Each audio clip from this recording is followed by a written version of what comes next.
नमस्ते साथीहरू। म फेरि आज अर्को भिडियो लिएर उपस्थित भएको छु। मेरो भिडियोमा यहाँले लाइक्स, कमेन्ट, सेयर गरेर सहयोग गर्नुभएकोमा धेरै धेरै धन्यवाद। जति छ त्यो पनि मेरो लागि काफी छ। अब यो लाइक, सेयर, कमेन्ट्स होस् भन्ने हिसाबले भन्दा पनि आफ्नो विचार व्यक्त गर्ने हिसाबले मैले भिडियोहरू बनाइरहेको छु। त्यसैले यद्यपि हजुरहरूले गर्नुभएको सपोर्टको लागि धेरै धेरै धन्यवाद। प्रसङ्ग चाहिँ हिजोकै निरन्तरता छ। हिजो पार्ट 1 मैले भिडियोमा हालेको थिएँ। आज चाहिँ म पार्ट 2 को कुराहरू राख्न जाँदैछु र प्रसङ्ग फेरि पनि फागुन 21 मा हुने निर्वाचनमा मतदान कहाँ गर्ने भन्ने विषयमा मेरो आफ्नो धारणाहरू राख्न गइरहेको छु। हिजो पनि मैले 3टा कुरा भनेको थिएँ। 3टा अवस्था हेरेर हामीले मतदान गऱ्यौँ भने राम्रो हुन्छ भनेको थिएँ। यो मेरो निजी विचार हो। यसले यहाँहरूको आफ्नो आस्थामाथि कुनै असर परेको भए म क्षमा चाहन्छु। अब फागुन 21 आउन धेरै समय छैन। आज 15 गते भइसक्यो। अब हामी भोट हाल्ने समयको एकदम नजिक छौँ र आज पनि म 3टा कुरा यहाँहरू समक्ष राख्न गइरहेको छु। भोट कुन उम्मेदवारलाई र कुन दललाई हाल्ने भन्ने विषयमा। पहिलो कुरा छ, प्रत्यक्ष उम्मेदवार अथवा दलले प्रस्तावित गरेको उम्मेदवारलाई भोट हाल्नुभन्दा अगाडि हामीले सोच्नुपर्ने कुरा अर्को के छ भने हामी चाहिँ कहिलेकाहीँ लहलहीमा लागेर अलिक इमोसनल भएर अथवा मैले विगतदेखि यही काम गरेको छु, यसैलाई भोट हालेको छु, यसैलाई हाल्नुपर्छ भन्ने हिसाबले भोट हाल्छौँ। यो पटक त्यो गल्ती नगरौँ। किनकि हामीले पटक पटक एउटा दल र एउटा उम्मेदवारलाई भोट हालेर हामीले हाम्रो समाजलाई, हाम्रो राष्ट्रलाई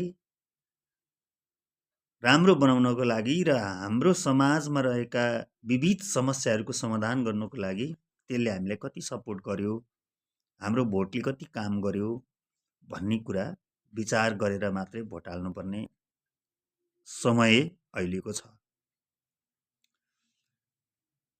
दोस्रो कुरा, मान्छेहरूले सधैँभरि परिवर्तन चाहेको हुन्छ, नयाँ कुरा खोजिरहेको हुन्छ र नयाँ चिज चाहिँ राम्रो हो कि भन्ने पनि लाग्छ। तपाईले एउटा कुनै कपडा लगाइरहनु भएको छ, त्यो कपडाले तपाईलाई त्यो नयाँ हुँदा तपाईलाई राम्रो थियो, अब पुरानो भयो त्यो चिज तपाईलाई नराम्रो लाग्न थाल्छ।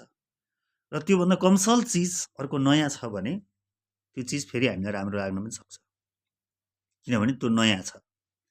त्यसैले हामीले नयाँ चिज कमसल छ कि असल छ, या पुरानो भए पनि त्यो असल छ कि कमसल छ भनेर छुट्याउन नसकेका कारणले गर्दा अरूको लहैमा लागेर या बहकाउमा लागेर हामीले कहिलेकाहीँ इमोसनली डिसिजन गर्छौँ र मतदान गर्छौँ। यो चिजले पनि हामीलाई पछि पछुतो हुन्छ। त्यस कारणले गर्दाखेरि पनि हामीले भोट हाल्नुभन्दा अगाडि पुरानो भए पनि त्यो सही छ या नयाँ भए पनि त्यो ठिक छैन भन्ने कुरा छुट्याउन सक्यो र भोट हाल्यौँ भने मात्रै हामीले सोचे जस्तो परिवर्तन सम्भव छ। र तेस्रो कुरा भनेको के हो भन्नुहुन्छ भने हामीले मतदान गर्दाखेरि यो स्थानीय निकायको चुनाव होइन, प्रदेशको चुनाव होइन, यो संघीय चुनाव हो।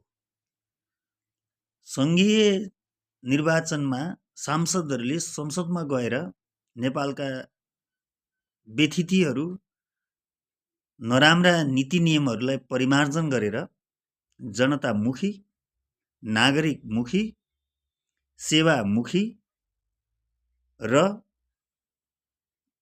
आफू केन्द्रित, नेता केन्द्रित सांसद केन्द्रित, पार्टी केन्द्रित, दल केन्द्रित भन्दा पनि जनता केन्द्रित खालको ऐन कानुनहरू, संविधान संशोधन गर्ने सम्मको अधिकार प्राप्त गर्ने व्यक्ति र दललाई हामी मतदान गर्दैछौँ। हाम्रो यो मत यो बेला अत्यन्त धेरै महत्त्वपूर्ण छ। यहाँहरूलाई थाहा छ, हामीले योभन्दा अगाडि निर्वाचित गरेका जनप्रतिनिधिहरू, त्यो वडा सदस्यदेखि लिएर सांसदसम्म, चुनावभन्दा अगाडि जब चुनावको मिति घोषणा हुन्छ र उम्मेदवार